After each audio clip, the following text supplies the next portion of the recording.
सासू की दुसरी आई. मुंबईच्या गजबजलेल्या शहरात संकेत आपल्या आई माधवीताईंसोबत राहत होता. लहानसं घर, साधं आयुष्य आणि भरपूर संघर्ष. पण त्या घरात प्रेम कमी नव्हतं. माधवीताईंनी आयुष्यभर खूप कष्ट केले. नवरा लवकर मेल्यानंतर त्यांनी लोकांच्या घरची शिवणकामं करून रात्री उशिरापर्यंत कपडे इस्त्री करून संकेतला मोठं केलं होतं. संकेत ही आईवर जीवापाड प्रेम करायचा. त्याच्या आयुष्यातील प्रत्येक यशामागे आईचाच हात होता.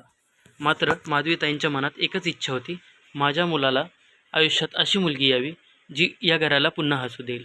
काही वर्षांनी संकेतचं लग्न सानियासोबत ठरलं. सानिया शिकलेली, सुंदर आणि आधुनिक विचारांची मुलगी होती.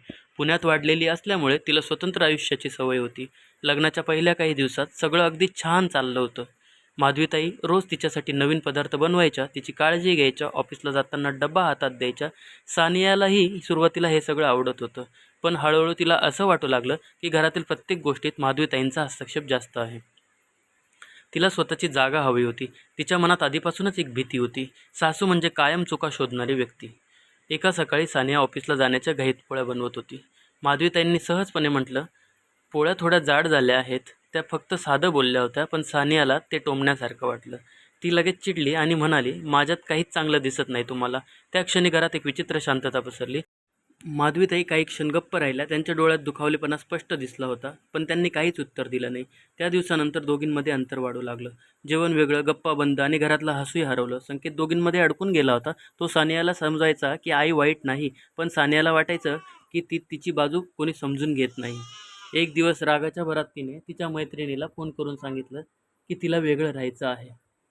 योगायोगाने माधवीताईंनी हे शब्द ऐकले. त्या काही बोलल्या नाहीत, पण त्या रात्री देवासमोर बसून शांतपणे रडत होत्या. त्यांच्या मनात फक्त एकच भीती होती, माझ्यामुळे माझ्या मुलाचं घर तुटू नये. काही दिवसांनी संकेतला ऑफिसच्या कामासाठी दिल्लीला जावं लागलं. आता घरात फक्त सासू आणि सूर होत्या. पहिल्या 2 दिवसात दोघींनी फारसं बोलणं केलं नाही. तिसऱ्या दिवशी मुसळधार पाऊस सुरू होता. सानिया पूर्ण भिजून ऑफिसमधून घरी आली आणि रात्री तिला जोरदार ताप आला. ती पूर्ण थरथरत होती. माधवीताई घाबरल्या. त्यांनी लगेच डॉक्टरांना फोन केला. औषध आणली आणि रात्रभर तिच्या डोक्यावर थंड पाण्याच्या पट्ट्या ठेवल्या. रात्री 3च्या सुमारास सानियाने डोळे उघडले तेव्हा तिने पाहिलं की माधवीताई तिचा हात धरून बसल्या आहेत. तुम्ही अजून झोपला नाहीत? ती हळू आवाजात म्हणाली. माधवीताई हलकसं हसल्या आणि म्हणाल्या, मुलगी आजारी असेल तर आईला झोप लागते का? मुलगी हा शब्द सानियाच्या मनाला थेट भिडला. तिला अचानक तिच्या आईची आठवण आली. लहानपणी ती आजारी पडली की तिची आई अशीच काळजी घ्यायची. त्या रात्री पहिल्यांदाच तिला जाणवलं की माधवीताई तिच्यावर अधिकाराने नाही तर प्रेमाने बोलतात. दुसऱ्या दिवशी सकाळी सानिया शांतपणे माधवीताईंजवळ बसली. बराच वेळ दोघी काही बोलल्या नाहीत. शेवटी माधवीताई म्हणाल्या, मी गावात वाढले ग.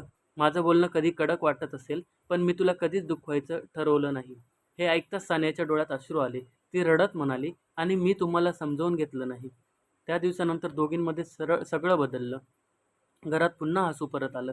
दोघी मिळून स्वयंपाक करायच्या, बाजारात जायच्या, संध्याकाळी चहा घेत गप्पा मारायच्या. संकेतही खूप आनंदी झाला. काही महिन्यांनी सानियाला कळलं की ती आई होणार आहे. माधवीताईंनी तिची अगदी मुलीसारखी काळजी घेतली. वेळेवर औषध, पौष्टिक खाणं, विश्रांती सगळ्यांवर त्यांचं लक्ष असायचं.